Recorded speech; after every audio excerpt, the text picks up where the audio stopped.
Hey everyone, welcome back to another video.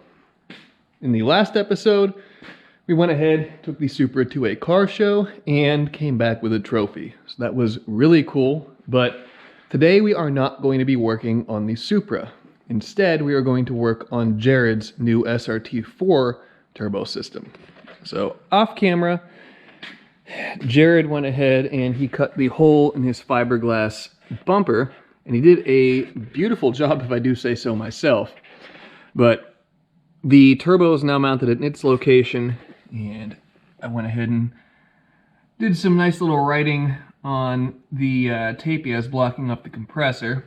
But the turbo is mounted via a Maven oil drain flange mount, which you can see some of the tube and bar work that we did right here. Just goes down, mounts to his weight plate. And then here we have a shear, it's a T4 twin scroll flange, and this is set up for 2¼ inch tube inlets on it. And we opted for this as opposed to me trying to form tube to fit the flange contours and profiles, as that would have been a nightmare. But what we are going to do today is work on the secondary section, so the section that goes down into this turbine flange. We're going to get that built for this car. So in a box right over here, not the aluminum tubing, but this box right here, underneath all of this crap that's stacked on it, we have a box full of 321 stainless tubing. And this is a 321 stainless tube header that we're doing for this car, as opposed to a pipe version. So the fact that we have the turbo mounted and everything is front and center with this 420A cylinder head, I really wanted to do a tube header on this as opposed to a normal pipe one, and Jared was kind enough to give me the opportunity to do that. So I had gone ahead and played around with a few different bends, few different options for how everything's going to be situated in here, and I think I have a pretty good idea so far of how it's going to work. But in order to make everything work, I have to make some cuts on a few pieces of this tubing, get a few things situated, and then we can fire the welder up and start going. So I guess without further ado, let's go ahead and get the rest of the pieces cut that I need to, and then we can start progressing from there.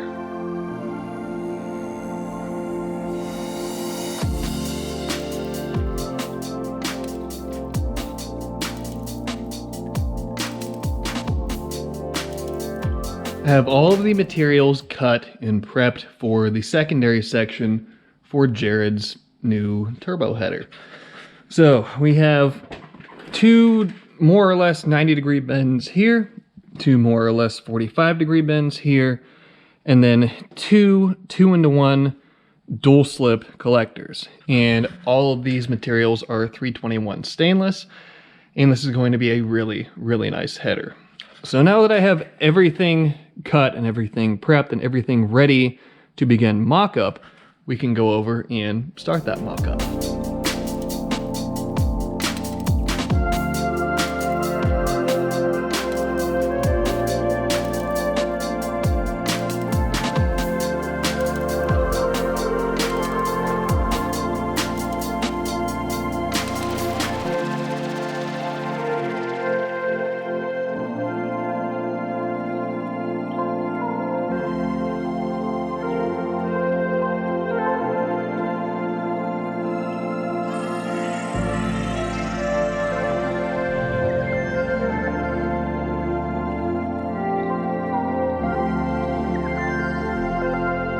The secondary section is mocked up on Jared's SRT-4. So here's what we ended up with. And we have, like I said, essentially a 45 off of the turbine flange to a 90 to the collector on both the front and rear sections. And I have everything set up so it runs pretty much parallel. I'm not sure if you can get a good view here, but the tops of the collectors here are sitting roughly parallel to the bottom of the head flange.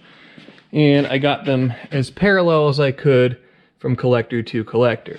So I think this looks pretty cool the way that it is sitting right now, but I'll double check with Jared, make sure that he likes it before I make these things one piece and a little bit more difficult to modify if the need arises for it.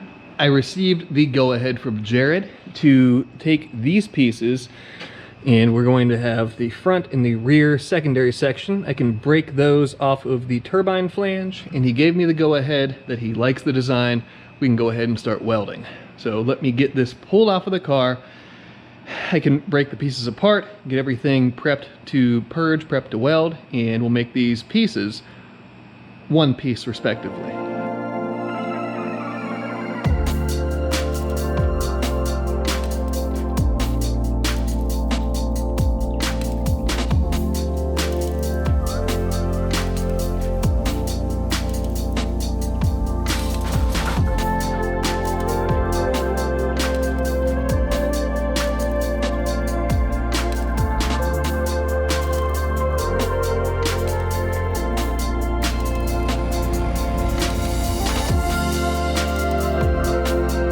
All of the secondary welding is done aside from the wastegate provisions at this point. But in order to do the wastegate provisions, we need to take the actual secondary sections here and mate them to the flange for good. So, secondaries, they came out very nicely. Let's see. Got some light. And you can see the penetration on the inside there. On both of them, maybe. So, all the welds are nice full penetration welds. I have no doubts that these things will hold up for all the abuse that Jared can put this turbo setup through. But we now need to take these pieces, put them on the flange. So let me go ahead, get these tacked together. We'll go over and do one final test fit, and if all checks out there, then we can get to welding this portion of it.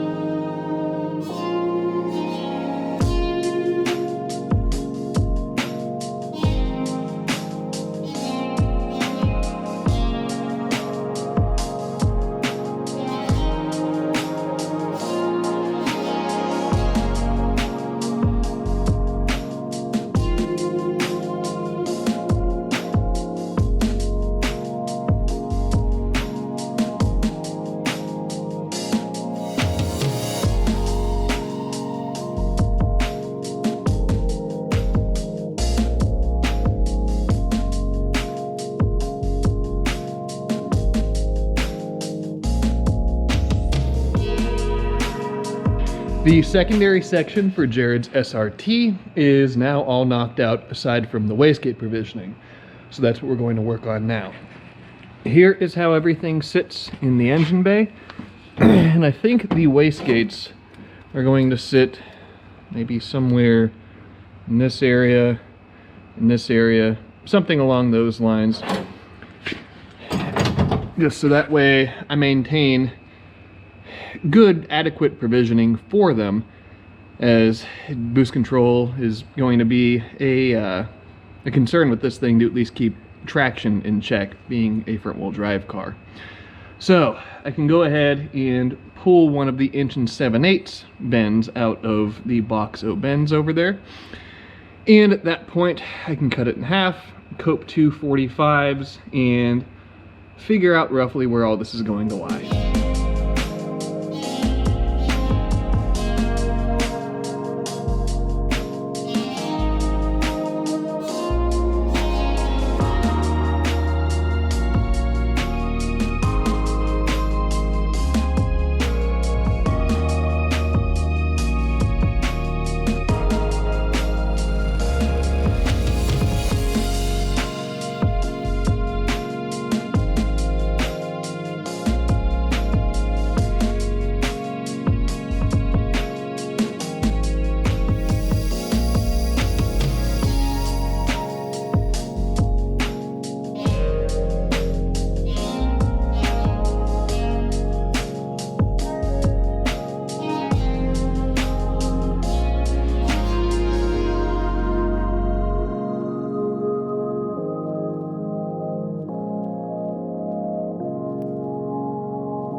the wastegates are located, and this thing is coming out awesome so far.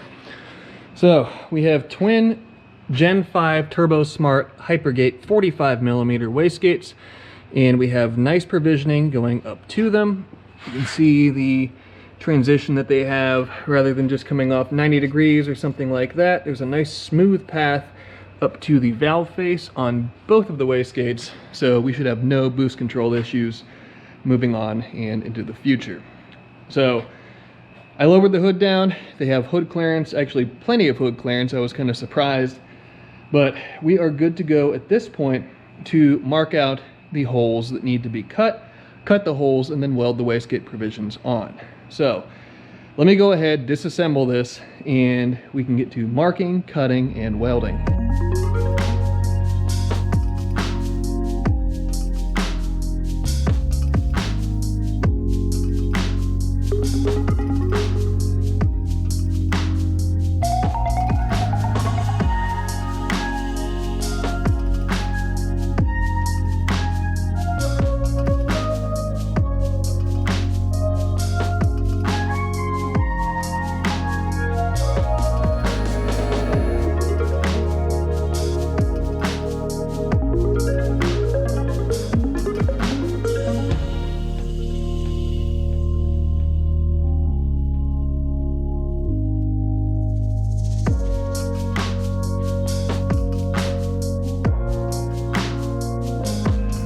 Here is the finished product, well, almost finished product of Jared's secondaries, or secondary assembly for the SRT-4.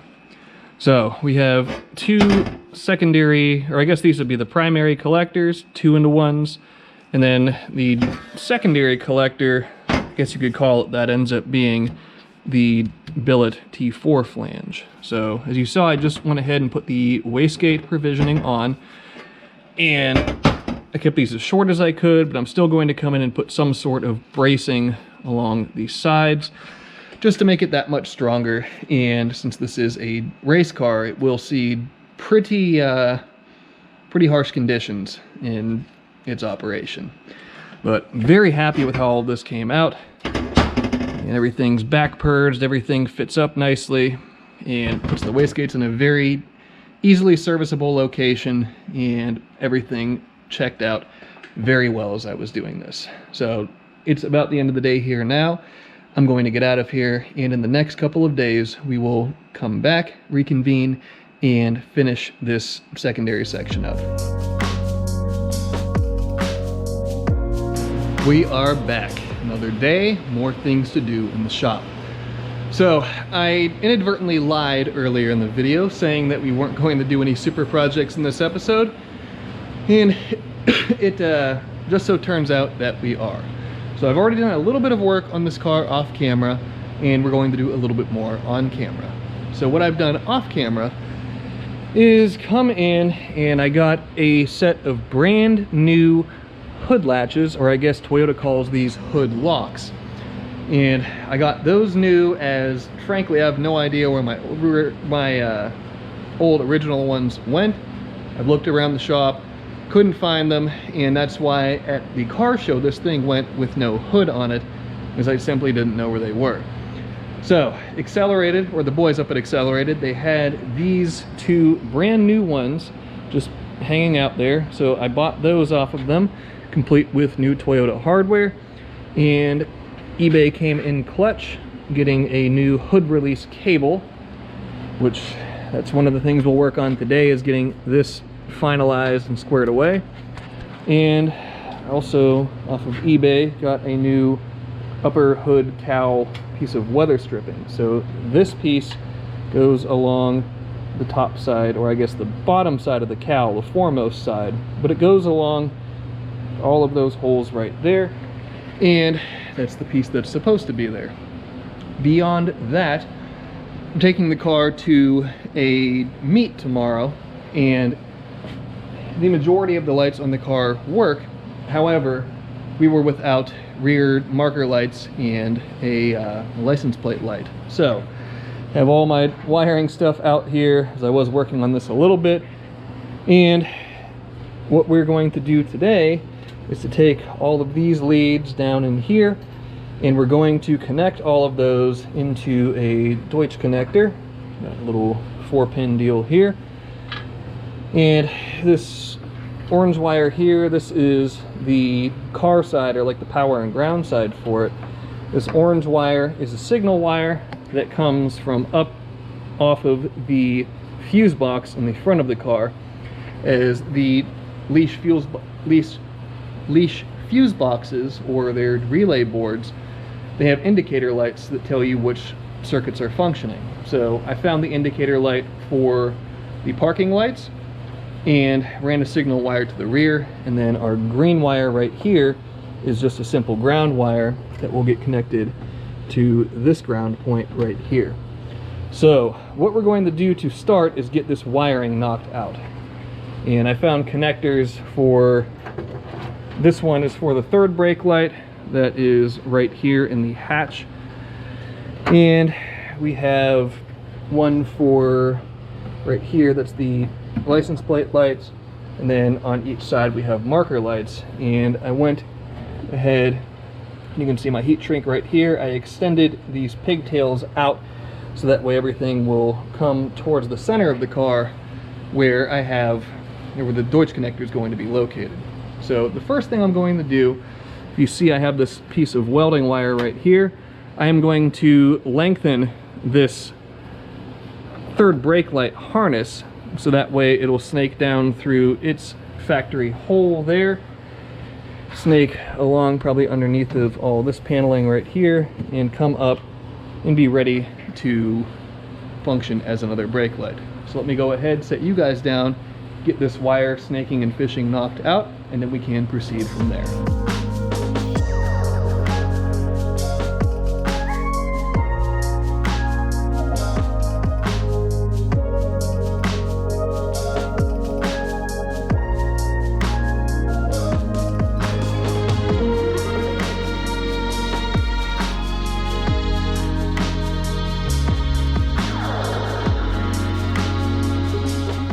All of the branches of this rear lighting harness that I'm building are now put together.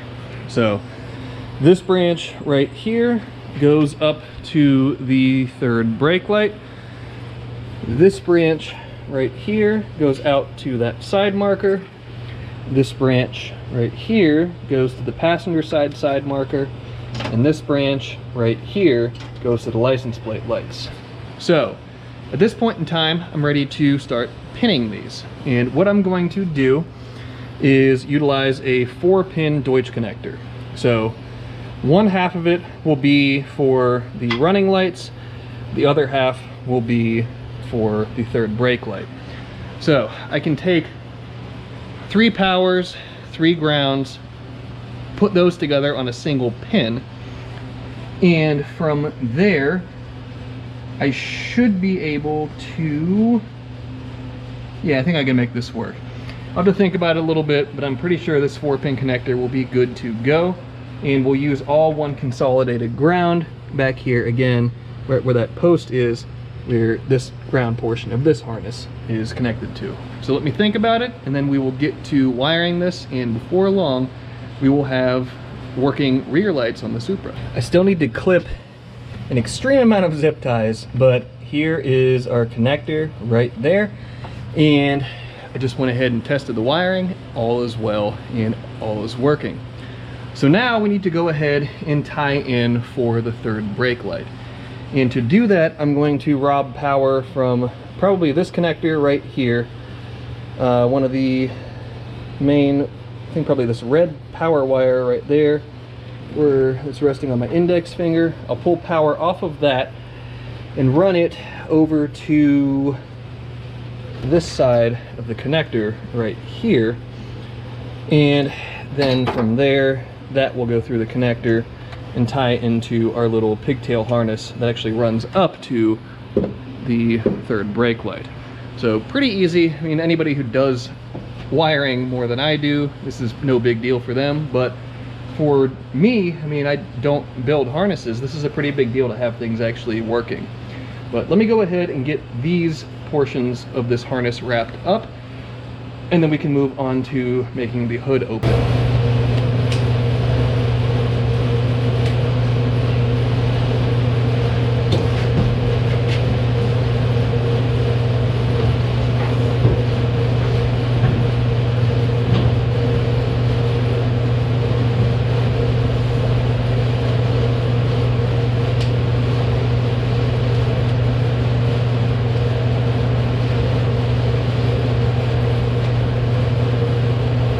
So I just reviewed the footage and it looks like everything but the third brake light is working, which we'll call that good for right now.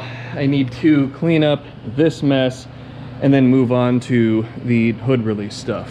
So I'll re-examine that third brake light deal at a later date, not right now, and get it sorted out and all will be well there. But for the time being, let me clean up and then we'll move on to the hood. All right, it is hood cable time. So I have the cable roughly strung through the wheel well currently. There's a couple of factory clamps in here that I have it going through those for the time being. But we will need to put a hole in somewhere in the sheet metal right here for the cable to pass through. And then somewhere, maybe up here, maybe not. Yeah. I have a hood release little lever deal. Oh, actually it's over here on the bench. So this deal right here, simple pull up, pulls the cable, releases everything, and the cable gets retained by this bottom section. So I'll take this 1-inch steel strip stock right here, position our little release lever somewhere on it, mark out a couple of holes, drill, so on and so forth, and that will get welded to the cage somewhere.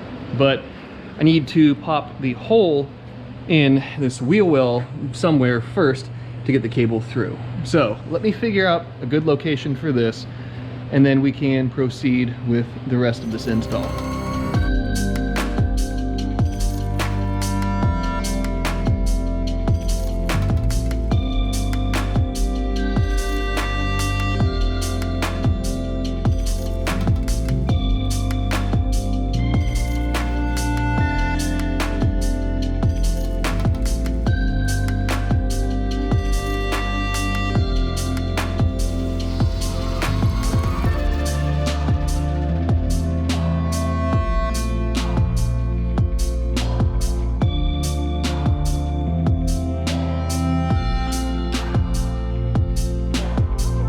One other thing I did figure out off camera is making the third brake light work.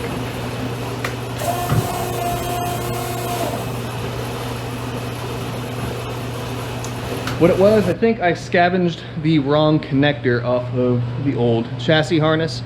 So I had a couple of extra small gauge Deutsch connectors, and I went ahead and I put one of those on, and now we have a third brake light. So thankfully it ended up being an easy fix, and all is well on that front. After not quite a bit, but a little bit of work, the hood is now on, it's latched, and we look right here.